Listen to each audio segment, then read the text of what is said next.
नमस्कार YouTube family, तुम्हा सर्वांचं स्वागत आहे आपल्या यूट्यूब चॅनलवरती. मित्रांनो, चॅनलवर नवीन असाल तर आपल्या चॅनलला आत्ताच लाईक, शेअर आणि सबस्क्राईब करायला विसरू नका. आणि हो, बेल आयकॉनही प्रेस करा, जेणेकरून आपल्या चॅनलच्या नवनवीन अपडेट्स तुमच्यापर्यंत पोहोचत राहतील. मित्रांनो, ही स्टोरी लवकरच निरोप घेणार आहे. तर या पुढील स्टोरी तुम्हाला कोणती ऐकायला किंवा वाचायला आवडेल हे मला कमेंट करून नक्की सांगा. ध्रुव एका माणसाला सोनियाचा मोबाईल नंबर हॅक करायला सांगतो आणि त्यावरची सगळी इन्फॉर्मेशन काढ असा आदेश देतो. इकडे राजवीर मॉलबाहेर पोहोचतो आणि दीप्तीला भेटतो. तिला काय झालं ते विचारतो. त्यानंतर दीप्ती सर्व हकीकत सांगते.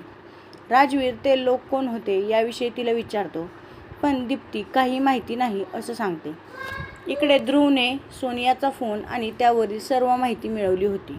शेवटच्या मेसेज करणाऱ्या फोन नंबरचे लोकेशन त्या व्यक्तीला काढायला सांगतो आणि ते मिळताच तो राजवीरला ते पाठवून सोनिया ऑफिसमधून बाहेर निघताच तिचा पाठलाग करू लागतो.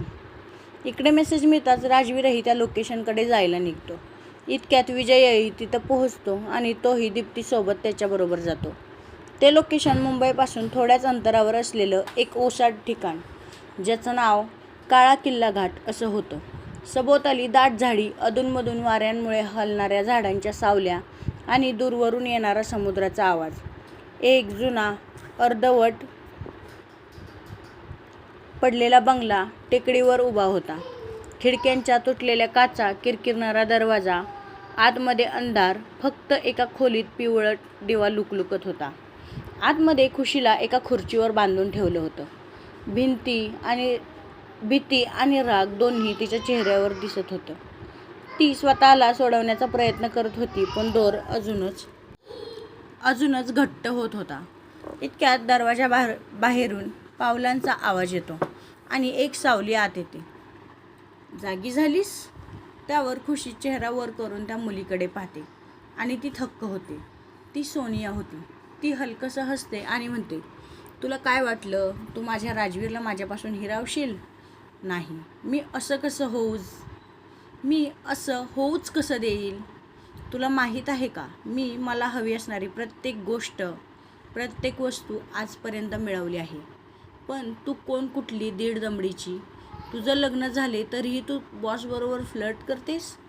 मी समोर आलं की त्याला त्याची बायको आठवते, पण तू समोर असताना मात्र तुझ्याशी खूपच आदराने, प्रेमाने बोलतो. पण आता नाही. आता तू पुन्हा कधीच त्याच्यासमोर जाणार नाहीस. मी तुला मारून टाकेन आणि या पडक्या बंगल्यात कोणीही येत नाही. तुझी बॉडी जंगलातले प्राणी खाऊन टाकतील आणि कोणालाही माझ्यावर शंका देखील येणार नाही. इतकं बोलून ती एक चाकू खुशीच्या हातावर मारते. तो तिच्या उजव्या दंडाला लागतो आणि तेथून रक्त येऊ लागतं. खुशी खूप घाबरली होती. सोनिया पुन्हा वार करणार इतक्यात ध्रुव मध्ये येतो आणि सोनियाचा हात पकडून तिला मागे ढकलतो. ती तोल जाऊन मागे पडते. तोच ध्रुव पटकन खुशीजवळ येतो आणि म्हणतो, मॅम, तुम्ही ठीक आहात ना? तिच्या हातातून खूपच रक्त येत होतं. तो पटकन त्याचा रुमाल तिच्या हातावर बांधतो आणि रस्सी पण सोडतो. इतक्यात सोनिया पुन्हा वार करते, पण यावेळी तिचा हात थेट पोलिसांनी पकडला होता. राजवीर पटकन खुशीकडे येतो आणि तिला मिठी मारतो. पोलिसांनी सोनियाचे सर्व गुन्हे शोधून काढले होते. ते तिला ताब्यात घेतात आणि तेथून निघणार इतक्यात सोनिया त्यांची बंदूक हिसकावते आणि खुशीवर नेम धरते. ती गोळी झाडणार तोच विजय तिच्या हातावर एका दांडक्याने मारतो आणि बंदूक खाली पडते. पोलीस पटकन ते उचलतात. विजय सोनियाच्या जोरदार कानाखाली देतो. त्यानंतर राजवीर देखील तिच्या जोरात कानाखाली मारतो. ती राजवीरला खुशी आणि तिच्या नात्याविषयी विचारते. तेव्हा राजवीर म्हणतो, ती माझी बायको आहे. हे ऐकून सोनिया थक्क होते. त्यानंतर पोलीस तिला घेऊन जातात. खुशी विजय आणि ध्रुव समोर उभी राहते आणि म्हणते, देवाने मला 2 मोठे भाऊ दिलेत, जे वेळेप्रसंगी त्यांच्यापेक्षा जास्त माझी काळजी करतात आणि त्यांच्यामुळेच आज मी व्यवस्थित आहे. खुशीच्या तोंडून स्वतःसाठी भाऊ हे ऐकून ध्रुवच्या डोळ्यात अश्रू येतात. तोच दीप्ती पुढे येऊन म्हणते, आणि हो, तुम्हाला एक नाही तर 2 बहिणी आहेत, समजलं का ध्रुव भाऊ? हे ऐकून तो दोघींनाही प्रेमाने मिठी मारतो. त्यानंतर राजवीर आणि विजयही ध्रुवला मिठी मारतात. ते पाचही जण खन्ना मॅन्शनकडे निघतात. थोड्याच वेळात ते घरी पोहोचतात. राजवीर राणाला फोन करून सोनियाच्या वडिलांची माहिती काढायला सांगतो आणि ध्रुवला त्याची कंपनी बंद पाडण्याचे आदेश देखील देतो. खन्ना मॅन्शनमध्ये सर्वांना किडनॅपिंगविषयी कळलं होतं, त्यामुळे सर्वजण खूपच चिंतेत होते. घरी पोहोचताच सर्वजण खुशीकडे आणि इतर सर्वांकडे धाव घेतात. पण खुशी आणि दीप्ती दोघीही जखमी होत्या, त्यामुळे रमेशजी पटकन डॉक्टरांना फोन करतात. सर्वजण हॉलमध्येच होते. सावित्रीजी राजवीरला या सर्वांविषयी विचारतात. राजवीर त्यांना सर्व हकीकत सांगतो. तोपर्यंत डॉक्टर देखील येतात. दीप्तीला फक्त पायाला खरचटलं होतं आणि पायाचा अँकल ट्विस्ट झाला होता, त्यामुळे डॉक्टर आधी खुशीची जखम साफ करतात. तिची जखम खोल होती आणि त्यावर औषध लावून बँडेज करतात. त्यानंतर ते दीप्तीचा पाय जोरात ट्विस्ट करतात, ज्यामुळे सूज नाहीशी होते आणि पायाची हालचाल व्यवस्थित होते. तिच्या खरचटलेल्या जखमा देखील ते साफ करतात आणि त्यावर लावण्यासाठी एक ट्यूब देतात. त्यानंतर ते राजवीरला म्हणतात, जखम थोडी खोल आहे, त्यामुळे त्यांना टीटीचे इंजेक्शन घ्यावे लागेल. खुशी मात्र नकार देते. तुम्ही मला फक्त गोळी द्या असं ती म्हणते. त्यावर घरातले सर्वच तिला समजावतात, पण ती मात्र काहीही ऐकत नाही. तेव्हा राजवीर डॉक्टरांना गो फॉर इट असं म्हणतो आणि तो खुशीला स्वतःच्या मांडीवर बसवतो. ती नकार देते आणि मला सोडा असं म्हणून सुटण्याचा प्रयत्न करते, पण राजवीर तिला घट्ट पकडतो आणि डोळे मोठे करतो. डॉक्टर खुशीला दुसऱ्या हातावरती इंजेक्शन देतात. सुई टोचताच ती राजवीरला घट्ट पकडते. घरातल्या सर्वांनाच तिचा त्रास दिसत होता. त्यानंतर डॉक्टर काही गोळ्या देतात आणि निघून जातात. खुशी मात्र रागात राजवीरच्या मांडीवरून उठते आणि सावित्रीजींकडे जाऊन बसते. त्या प्रेमाने तिला जवळ घेतात. सावित्रीजी ध्रुवला म्हणतात, मी या आधीही तुला या कुटुंबाचा हिस्साच मानला आहे, पण तू नकार दिला होतास. पण आज नाही. आज तू माझ्या नातसुनेला नाही तर माझ्या नातीला वाचवलं आहेस. आजपासून तू इथेच राहशील आणि यावेळी तू नकार देणार नाहीस. त्या नोकरांना आदेश देऊन त्याच्यासाठी रूम तयार करायला लावतात. थोड्याच वेळात सर्वजण छान गप्पा मारू लागतात. त्यांच्या गप्पा चांगल्याच रंगतात. सर्वजण खूप खुश होते.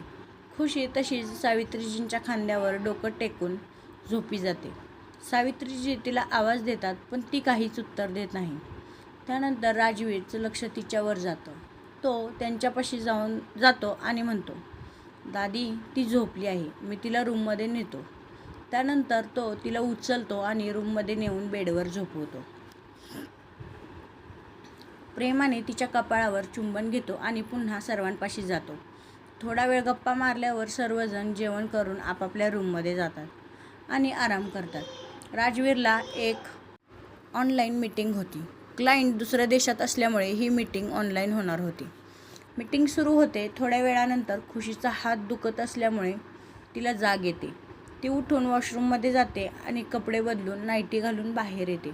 हात दुखत असल्यामुळे तिने फक्त नाईटी घातली होती, त्यावरील कोट घातला नव्हता. ती रूममध्ये पाहते आणि अर्ध्या झोपेतच राजवीरच्या स्टडी रूमकडे जाते. तिला त्याच्या मीटिंगबद्दल काहीच माहीत नव्हतं. ती जाते तेव्हा राजवीर लॅपटॉपमध्ये काहीतरी चेक करत होता. ती जाऊन थेट त्याच्या मांडीवर बसते आणि त्याच्या छातीवर डोकं टेकून डोळे मिटते. राजवीर तिला विचारतो, काय झालं? लॅपटॉपमधील क्लायंटला खुशीचा चेहरा दिसत नव्हता. फक्त तिची पाठ दिसत होती, जी पूर्णपणे केसांनी झाकली होती. खुशी म्हणते, तुम्ही इथे काय करताय? तुम्हाला झोपायचं नाही का? माझा हात खूप दुखतोय. राजवीर प्रेमाने तिच्या केसांवरून हात फिरवतो. तो त्या क्लायंटला म्हणतो, sorry guys, but my wife had some pain. She needs me. Can I contact you with another day? त्याचं हे बोलणं ऐकून खुशी पटकन त्याच्याकडे पाहते आणि हळूच नजर तिरकी करून लॅपटॉपकडे बघते आणि पटकन राजवीरला मिठी मारते. त्यानंतर राजवीर मीटिंग संपवून लॅपटॉप बंद करतो. खुशी पटकन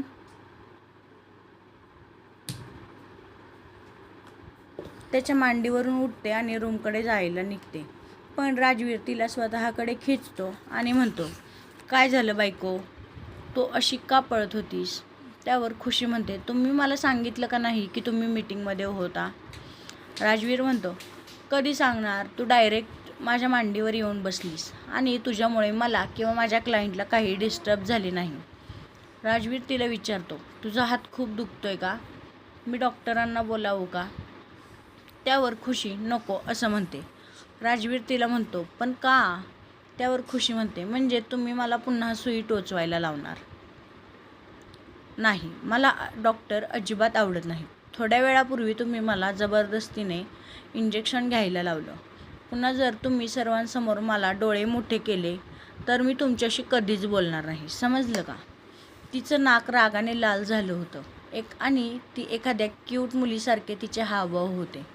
हे पाहून राजवीर म्हणतो, हो ग माझ्या बाळा, मी पुन्हा सर्वांसमोर तुला डोळे दाखवणार नाही. त्याच्या तोंडून बाळा हे ऐकताच खुशीचा चेहरा लाजेने लाल होतो. राजवीर म्हणतो, तुला जास्त त्रास होत असेल तर मी कोणाला उठवू का? खुशी त्याला नकार देते आणि म्हणते, मला खूप भूक लागली आहे. ती झोपी गेल्यामुळे तिने काहीही खाल्लं नव्हतं. राजवीर तिला उचलून घेतो. खुशी त्याला अडवते, खाली सोडा. खुशी त्याला खाली सोडा असं सांगते, पण तो मात्र तिचं काहीही ऐकत नाही. इकडे ध्रुव काही कागद दाखवण्यासाठी राजवीरकडे येतो आणि त्या दोघांना पाहून पटकन नजर फिरवतो. खुशीला खूप विचित्र वाटत होतं.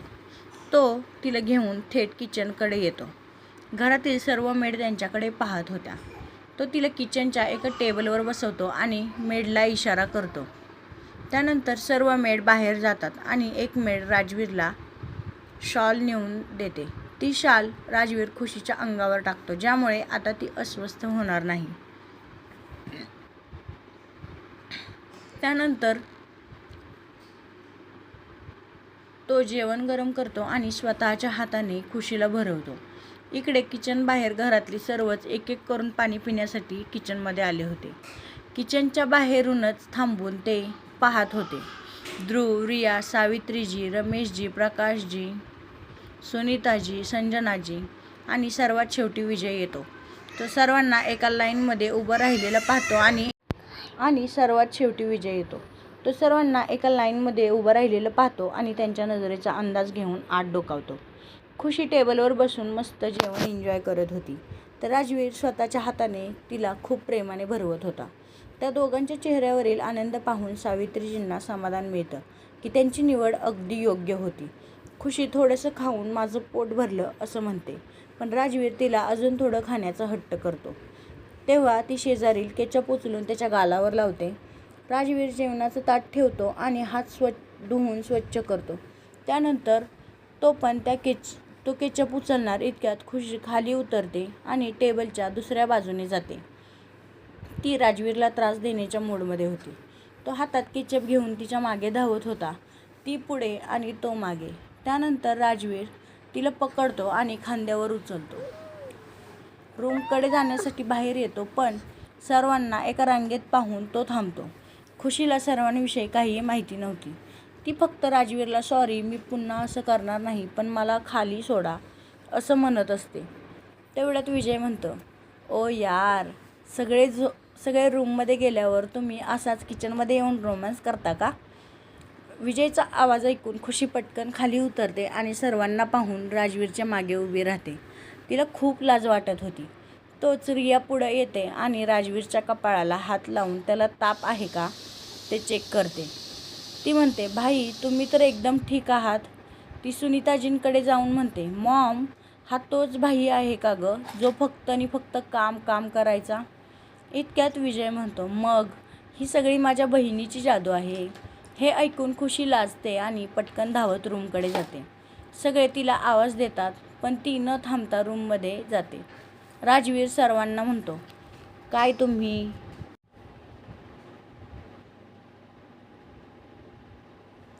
पण असं कोण करतं आणि तुम्ही सगळे कधीपासून इथे उभे आहात? तेव्हा रिया म्हणते, जेव्हापासून तुम्ही भाभीला घास भरवत होता तेव्हापासून.